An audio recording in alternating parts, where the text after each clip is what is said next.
and Binghamton has issued a severe thunderstorm warning for Sullivan County, Eastern Pike County, in northeastern Pennsylvania until 7:45 p.m.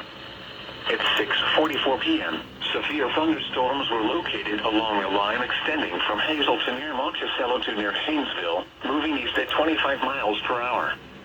Hazard, 60 miles per hour wind gusts. Source, radar indicated.